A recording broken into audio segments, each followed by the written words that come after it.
Hello students, आज की इस वीडियो में डिस्कस करेंगे work, power and energy. First of all हमारे पास है work. When force act on a body and body moves through some distance along the direction of force then work is said to be done. जब भी किसी भी body पर हम force apply करते हैं तो एज अ रिज़ल्ट वो बॉडी कुछ डिस्टेंस जो है वो कवर करती है along the direction of force, then हम कहेंगे कि इस बॉडी पे वर्क हुआ है। हम एग्जांपल देख लेते हैं कि ये हमारे पास एक पेन है। अगर ये पेन इस पॉइंट पे है और जब इस पेन पे हम थोड़ा सा फोर्स अप्लाई करेंगे, ये हम इस पर क्या कर रहे हैं, ये हमारे पास ये पेन है, इसको आप समझें कि ये हमारे पास क्या है, ये बॉडी है। जब इस बॉडी पे हम फोर्स अप्लाई करेंगे, अब ये हम क्या कर रहे हैं, फोर्स अप्लाई कर रहे हैं। फोर्स अप्लाई करेंगे तो एज अ रिज़ल्ट क्या करेगी, जो बॉडी है वो मूव्स सम डिस्टेंस। अब देखो इस पॉइंट से इस पॉइंट्स तक पहुंच गई, हमने यहाँ पे फोर्स अप्लाई किया और बॉडी जो हमारी मूव हुई इस पॉइंट तक, मतलब इसने कुछ डिस्टेंस कवर किया। हम फोर्स किस तरह लगा रहे थे, हम फोर्स इस पेन की डायरेक्शन पे लगा रहे थे, मतलब हमारी फोर्स भी इसी डायरेक्शन में थी। हमारी फोर्स किस डायरेक्शन में थी, इस डायरेक्शन में थी। तो अब बॉडी भी इस डायरेक्शन में मूव कर रही है और फोर्स भी हमारा इस डायरेक्शन में था। तो इस पॉइंट से इस पॉइंट तक इसने कुछ क्या डिस्टेंस कवर किया है। तो हम कहेंगे कि ये हमारी जो बॉडी है इस पर क्या हुआ है, कुछ वर्क हुआ है। एंड देन इसकी मैथमेटिकल एक्सप्रेशन या फार्मूला हम कुछ इस तरह लिखते हैं। फार्मूला, अब इसका फार्मूला वर्क का क्या होगा हमारे पास, जैसे कि हमने देखा कि हमारा जो बॉडी है वो क्या कर रही है, उसमें जब फोर्स अप्लाई कर रहे हैं तो वो सम डिस्टेंस फोर्स अप्लाई कर रहे हैं तो सम डिस्टेंस कवर करिए along the direction of force. तो हम कहते हैं कि उस बॉडी पे वर्क हुआ है। तो हमारा वर्क किसके बराबर होगा, work is equal to force into displacement, ठीक है। तो वर्क को हम W से रिप्रेजेंट करते हैं और फोर्स को F से और डिस्प्लेसमेंट को D से या S से भी रिप्रेजेंट कर सकते हैं। तो ये हमारा हो जाएगा F is equal to FD। ये हमारा क्या हो गया, वर्क का फार्मूला। अब देन उसके बाद हमारे पास इसका यूनिट, किसका, हमारे पास वर्क का यूनिट क्या होगा।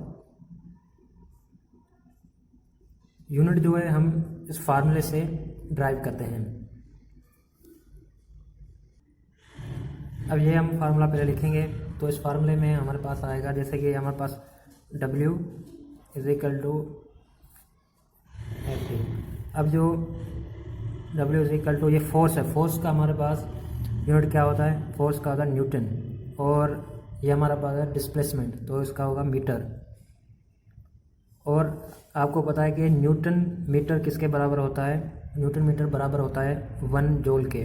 न्यूटन मीटर किसके बराबर होता है, 1 joule is equal to newton metre. तो हम इस न्यूटन मीटर की जगह पे क्या लिखेंगे, जूल। तो हम कहेंगे कि जो वर्क का यूनिट वो हमारे पास क्या है, जूल है, 1 जूल। ये हमारे पास यूनिट है और ये फार्मूला। देन हमारे पास सेकंड है पावर। देन हमारे पास है पावर। पावर को हम P से रिप्रेजेंट करते हैं। पावर की डेफिनेशन क्या है, power is the rate of doing work,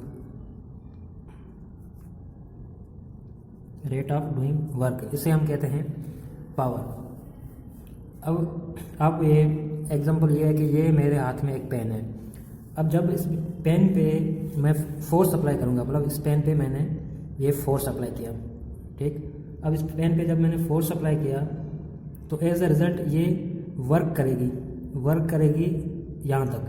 तो इसने वर्क किया, मतलब इसने एक लकीर खींची यहाँ से लेकर यहाँ तक और जितने भी टाइम में, तो इससे हम कहते हैं पावर। मतलब कि मैंने इस पेन को हाथ के ज़रिए फोर्स दिया और पेन ने लकीर खींची यहाँ से लेकर यहाँ तक जितने भी टाइम है, मतलब 1 सेकंड में, आधे सेकंड में, तो इससे हम डिफाइन करते हैं क्या, पावर। अब पावर का हमारे पास फार्मूला क्या है, फार्मूला क्या होगा हमारे पास पावर का, power is equal to work done by force time taken. अब इसको लिखते हैं P is equal to W/T। Work को हम W से रिप्रेजेंट करते हैं, टाइम को T से, और ये हमारे पास पावर है। तो ये हमारे पास क्या कहलाएगा, फार्मूला किसका, पावर का। और देन हमारे पास है यूनिट। अब यूनिट हम किससे, फार्मूले से क्या करते हैं, ड्राइव करते हैं। तो P is equal to W/T। तो हमारे पास वर्क हमारे पास किसके बराबर है, उसका था हमारे पास यूनिट वर्क का जूल अपॉन सेकेंड। अब जूल अपॉन सेकेंड बराबर होता है वाट के, मतलब 1 watt is equal to joule upon second. तो हम इसकी जगह पे क्या लिखेंगे, वाट। तो power is equal to watt, hence the unit of power is watt. Power का यूनिट क्या है हमारे पास, वाट। और उसके बाद वाट हमारे पास क्या है, पावर का यूनिट।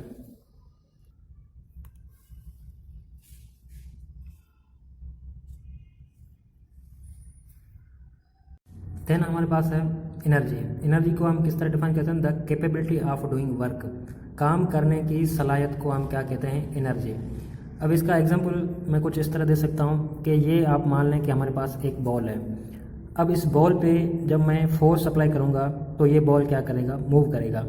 तो फोर्स जब अप्लाई करूँगा तो इसमें एनर्जी जनरेट होगी और एज अ रिज़ल्ट ये क्या करेगा, मूव करेगा। अब जैसे मैंने इस पर फोर्स अप्लाई किया, जब इस पर मैंने फोर्स, ये अब क्या करेगा, मूव कर रहा है, तो इसको हम कहते हैं एनर्जी। अब एनर्जी कैसे, एनर्जी मुझे मिली फुट से और मैंने एनर्जी अप्लाई की इस बॉल पे, तो अब इस बॉल में वो एनर्जी ट्रांसफ़र हुई और इसने क्या क्या काम किया। तो इसमें क्या हो गई, कैपेबिलिटी, इसमें कैपेबिलिटी आ गई काम करने की।